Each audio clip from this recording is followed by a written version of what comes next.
Salut și bine v-am găsit la încă un unboxing, de data aceasta pentru o sursă de 550 de W produsă de OCZ.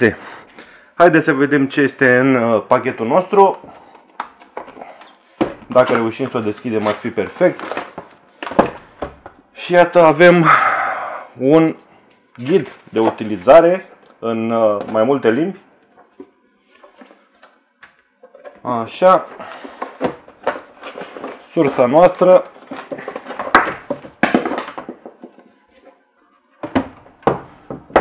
A cărui ventilator este de mari dimensiuni. Este, după cum puteți observa, modulară.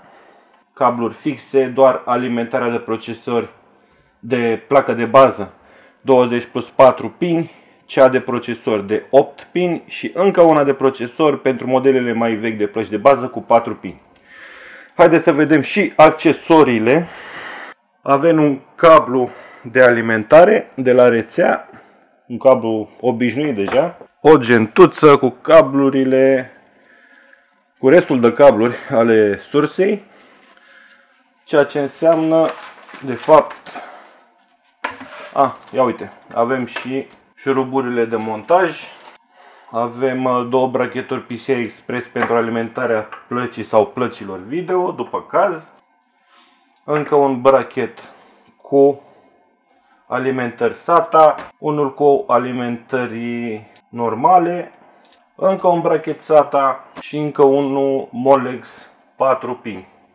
Și cam asta este tot. Haideți să mai vedem încă o dată. Odată sursa noastră, cablu de alimentare, un cablu Molex, un cablu SATA, încă un cablu Molex, încă un cablu SATA, deci 2 și 2 și 2 PCI Express, împreună cu punguța sau mă rog pouch-ul furnizat pentru depozitarea cablurilor care nu ne sunt necesare.